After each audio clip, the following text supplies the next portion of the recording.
says, hey, what do you think of this plan? What are you going to say about the plan prior to the vote? Not, I mean, absolutely, if people say, yes, we want to build the library, I'm going to be 100% behind that idea and full-on support. But I think Councilor Parker is asking myself, he just hasn't said my name, and you, is if we're going to be in support of the plan prior to the vote. And my answer to that question is, in a perfect world, we would have voted on this ahead of time. But we don't have a perfect world. We've got the hand we're dealt. So we're kind of having to go out for this permission after the fact. We had a plan that a lot of people were against. I know there's some people that were for it. There were many people that I've spoken to that were against the plan. That I believe that the Third Avenue plan that we're talking about, when we consolidate services and are able to sell off property that reducing the city's footprint downtown, that can create more opportunities for businesses to come to town, thereby creating economic development, which is the purpose of URA. A little convoluted, but I think we can get there with some of those bigger critics of the plan. And for that, I can say, this is a good plan. Would I have voted for it if it was this plan or no plan and we had the option to bond the money? It would have been a different campaign. But this is the campaign we're being handed. And the Third Avenue, consolidating services, getting our footprint smaller, being able to have long-term sustainability of the operations budget for the library because we're going to be able to reduce the cost of a building that all of our city is in. I can get behind that plan. I can talk to those biggest critics and explain to them how this is a good plan. Does that answer your question, Mr. Parker? That's a good point. Mr. Chairman, Yes, sir. are you looking for a consensus on whether we want it to go out to a vote, or are you looking for a motion, or what? No, I'm not tonight, but what I was really hoping to get to tonight is exactly what Commissioner Parker asked for, was a good temperature check on where people are, because I do think it's important, if we're going to refer to the voters, that we do individually be behind it. Chair Dale, may I make just a point real quick, Clint? Sure. This is for the new counselors, Mr. Roca, too. Kim sent in an email earlier today, just so you understand. Yes. You guys Our don't have the terminology's a power to little refer to the voters, weird. just the Oh, we council know. does. Yeah, I know, we know. it's for Clint and Mr. Roca, who are new. Thank you. And it's not a referendum.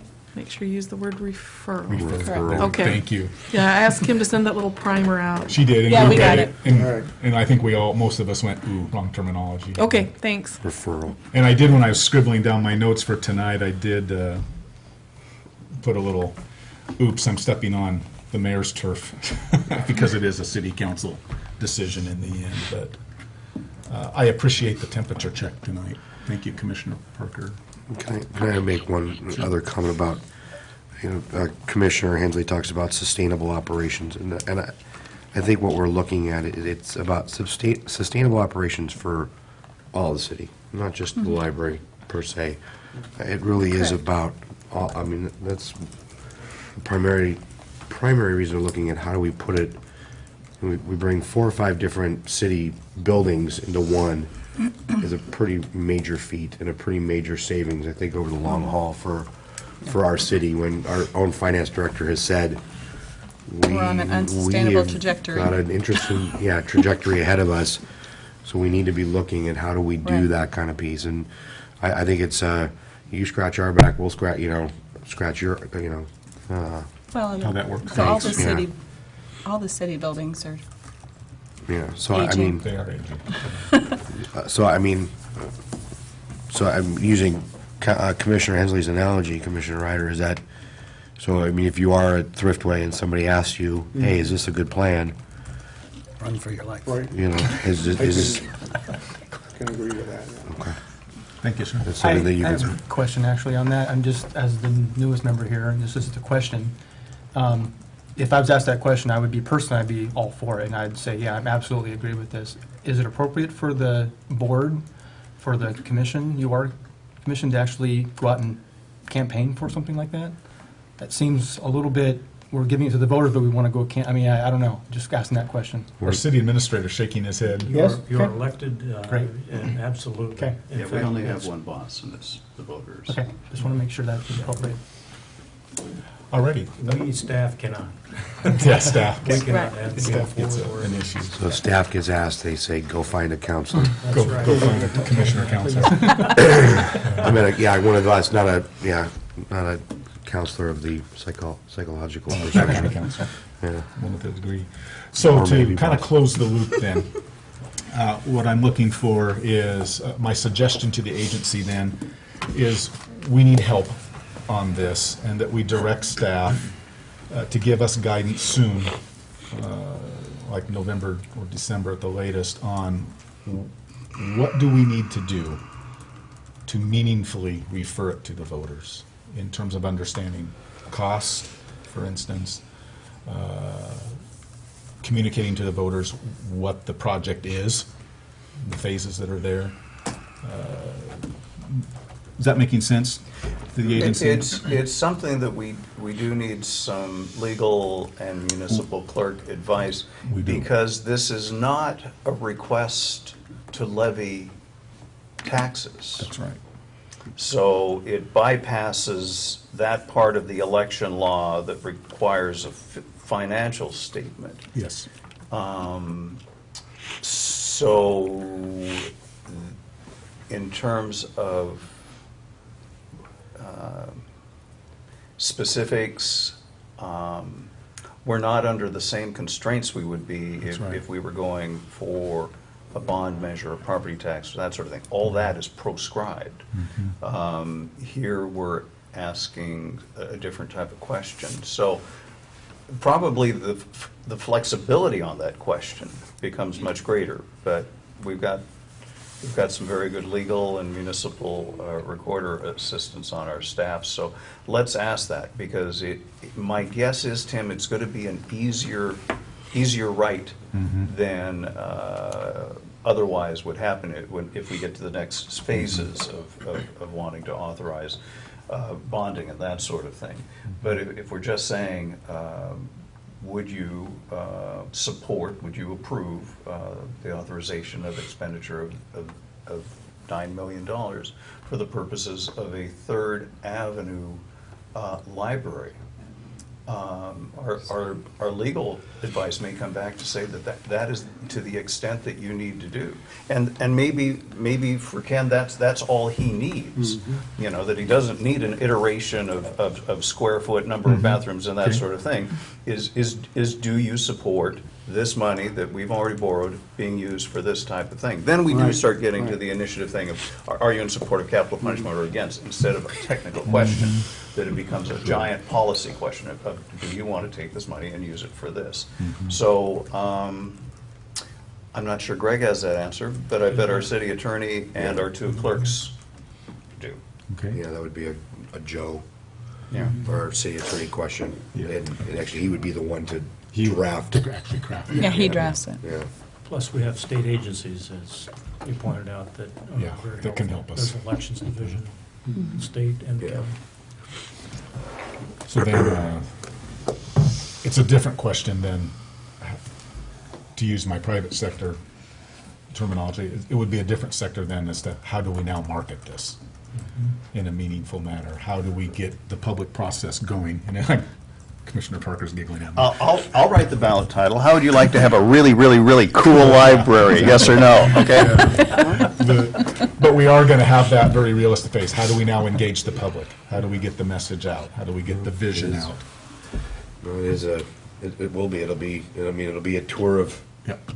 groups, by myself and maybe, probably a couple of us Yeah. here, other than me too, but Yeah, Brian and I are the only two people who've had contested elections, so we'll get to prove our chops again out on door to door, see how well it works. yeah, right, yeah. But we'll have to move with some alacrity. Yes. Because March is coming. So. Ooh, another Whatever SAT that word. means. Ooh, another SAT word. All right. That means fast. That means, yeah, we have to move right along. With urgency. That's With not some fast. urgency. Oh, with this fast, but not, never Oh, mind. boy. But not too- We'll But not- define it but for not you. too- But not too fast. Well, in terms of a kind of a action review at this point, we've directed staff by consensus to begin a property acquisition with appraisals and knocking on some doors. And we've directed staff to begin the process of crafting up a referral. We can't, as an agency, tell them to do that, but we're just kind of giving you a high sign that it's coming, right? That would that's be- a city council That would be more decision. appropriate that you're giving staff the high sign that that may be coming, Okay. because that would be something for the council. Right. We as an Probably our agency can next- recommend the Yeah, council. that we would. We're Council. recommending you start looking into it. How's that Yeah. sound? And that the council would have to make the decision to, Mayor, we recommend that goes on the council agenda. That's that what a- we need to do is talk what to she Kim said. about the agenda. I will talk to Kim about that. Okay. There you Because go. that's So not if you currently direct the on. city attorney to do that, and he handed you a title, would that not be appropriate? Not in this table. So you okay with that, Sue, that we're recommending? Yeah, what Brian will Okay. need to do is talk with Kim about the upcoming Alrighty. agenda, because she has it all mapped out until the end of time. All right. Until the end of At time. least to the end of the year it's scheduled out. Yes. All righty.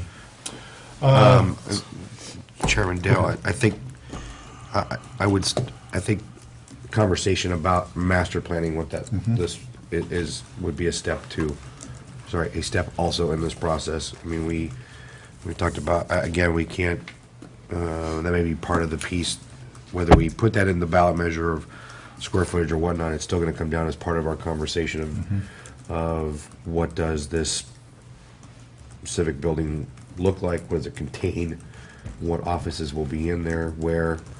I still think that that's still a dialogue that should be had as part of this conversation. It's just my thoughts. You know, I don't want to get, I mean, obviously it's not a matter of, question of if this is going to occur, it's a matter of when, and if we do it, or when we do it, what is that building going to hold? Right. I think it's an important conversation. Yeah, and again, back to the point of that may not necessarily be part of the ballot measure, but Right, that's right. we can chew on this and mull it over and talk about it as a city council, just on how much detail that we want to have in the ballot measure, because it's possible, one scenario may be just for us to have the policy question out there to the public. Would you support this idea? And then have, as a more elaborate public planning process, the details on the type of rooms, the type of sequencing and that sort of thing, so that you disconnect Gotcha. the public process from the vote of public approval. From the actual But- question. But, you know, I would suggest, let's chew it over and think about it ourselves and talk about it at the next council meeting with the benefit of staff recommendation on what the limits and boundaries of a ballot title would be. Okay. To our administrator, the master planning is on the city council side of the fence, isn't it? Yes. Okay. Okay. Just want to make sure. Other thoughts on that? None at this time. Library board, I mean, if, we're gonna need them to help campaign for this as well. We are So we indeed. need to get them on board. I think Mayor Hodson discussing jumping on that board to talk to them is a big deal. It is indeed. We do want to go forward together. So,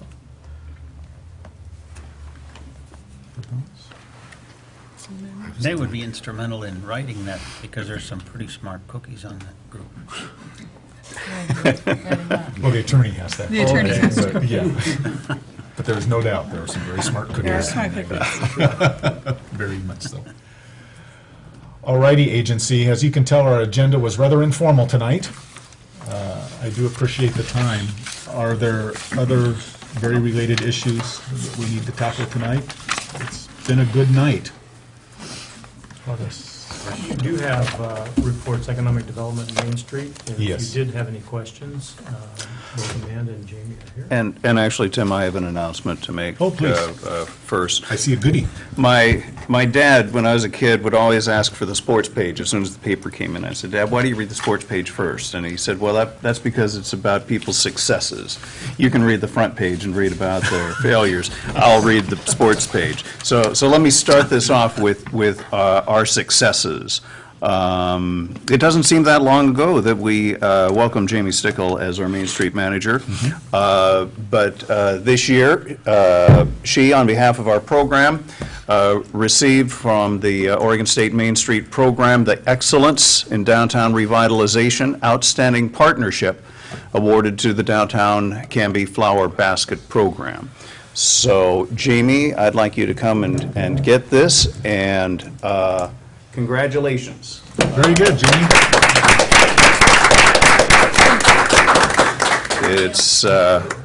It's a good program, you're doing a great job, and it's neat that we're getting statewide recognition. And what did you say the award for next year is going to be? Main Street Manager. Yeah, there we go. Vision.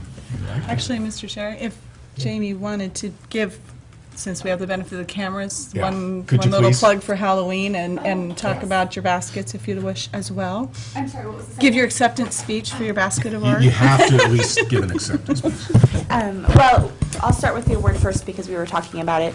It's just a really great program. It's one that I'm very proud of, and it's one that our community is very proud of.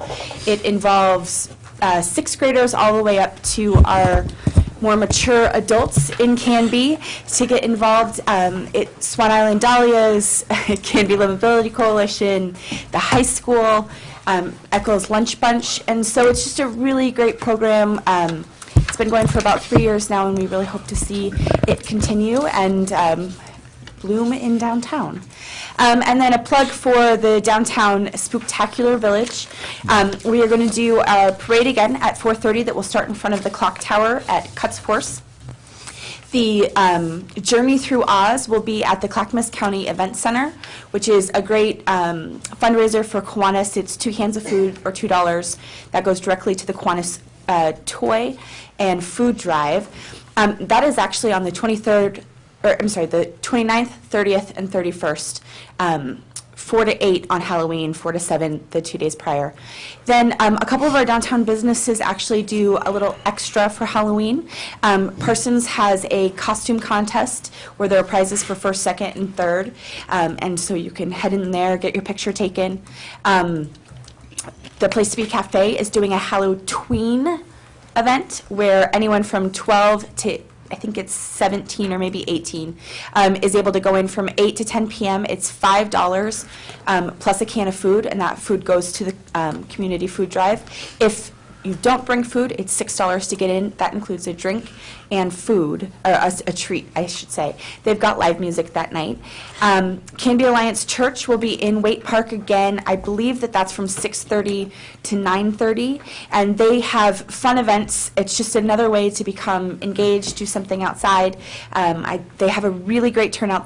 They've done it a couple years in a row, and it's just a fun way to get our teenagers engaged. And then a lot of the downtown businesses do trick-or-treating. They'll do costume contest, hopefully they'll participate, and window decorating display, and we are trying to include scarecrows this year. So just make it a fun event downtown. I hope that I didn't forget anything, but if I did, I'm sure we'll be promoting it through Canby Main Street Facebook page and newsletter, and then the flyer is being made as we speak. Thank you. Very good. Thank you, Jamie. Thank you. If I could indulge without any warning on Renata, could you give us a little brief update on how the Manufacturing Day tours went today with the kids? Or Bev, both of you? Thank you.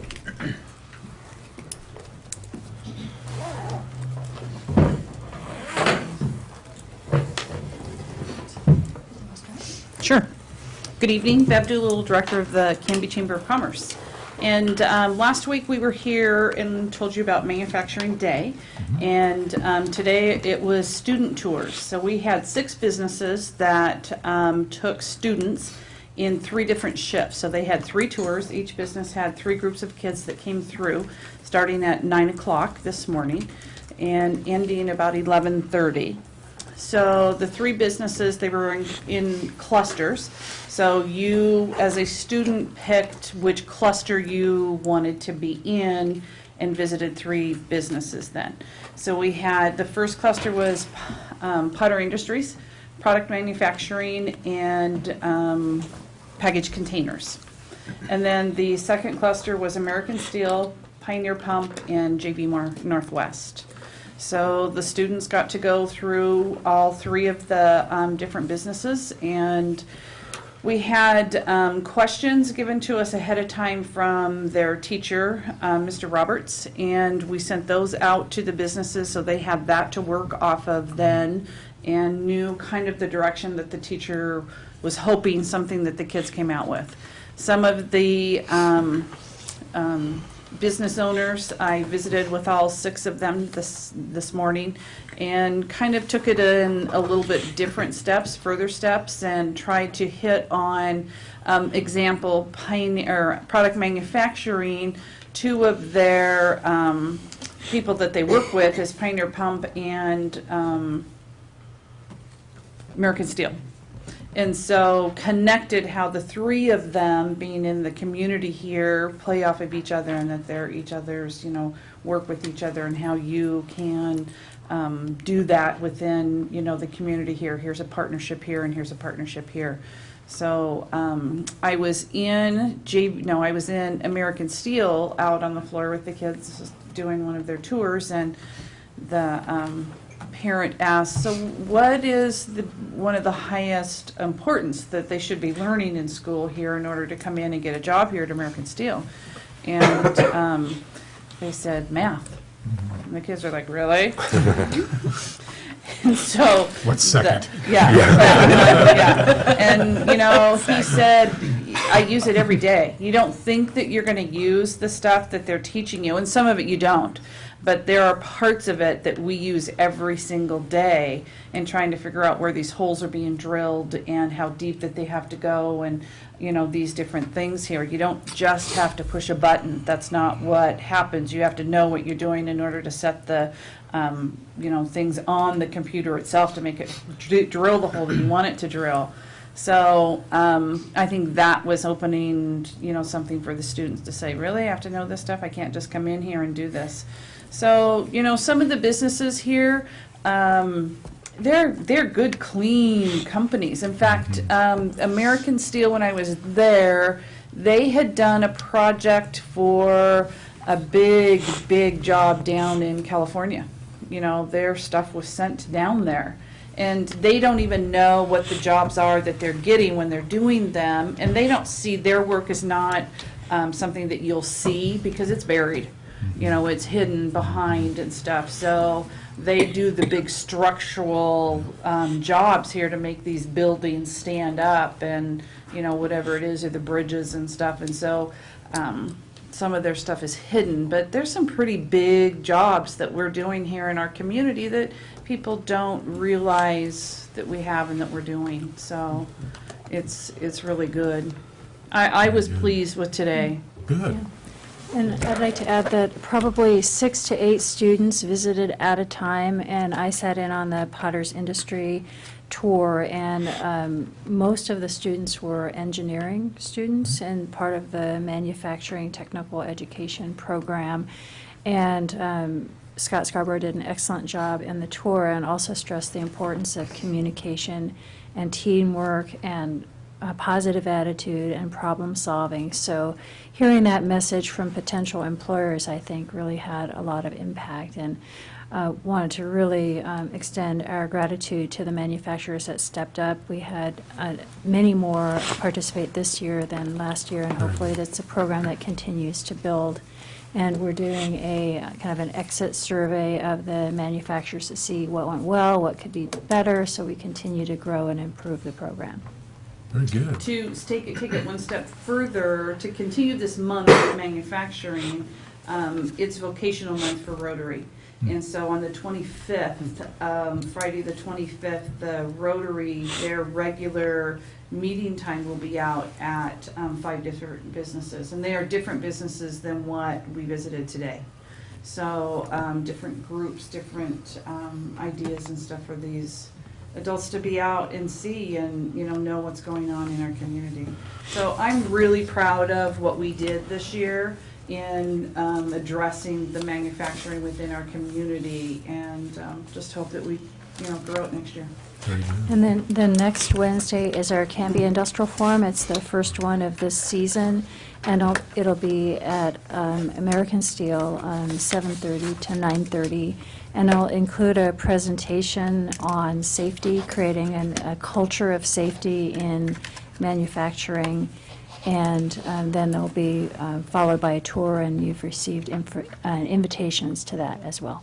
Very good. Tim? Yes, sir. I, of course, live with this at home, but my own personal experience with this, some of us are old enough to have had metal shop back when we were in school and saw all of that fade away. And now we have steel companies recruiting out of Phoenix and Texas because we don't have them locally. So often what we do is what road are we going to pave next week, or where are we going to build next year? What we're looking at is generational, that in order to keep Canby from being a town just filled with old fogies, we're going to need a reason for people to stay here and move here and have families. And so what you two are doing here with this program is giving teenagers a reason to stay in Canby, to get family wage jobs, to have families, to continue to support our schools and services. We don't often find ways to make that sort of impact on what Canby's going to be like 30 years from now, but this program does. So, Bev, Renata, thank you. Thank you. The high school, had to take away a lot of the classes and stuff that they've had. And one of the things that package container said is they need somebody who can fix a lawnmower. And that doesn't work. You've got a lot of kids that's like, really? I don't know how to do this. So they have come across a grant in helping to reinstate some of the things that they've lost out of the classrooms and stuff. And so this, being able to add this tour on for them, will help in the grant that they're writing to be able to, show the needs and stuff here and what we've done with them. So it was really good to be able to work with the high school class with Jamie Netter and Todd Roberts on this project too. We had a metal summit that Mayor Hudson led in July, and one of the things that the these were focused on metals manufacturers, said is they wanted a closer connection with the school district.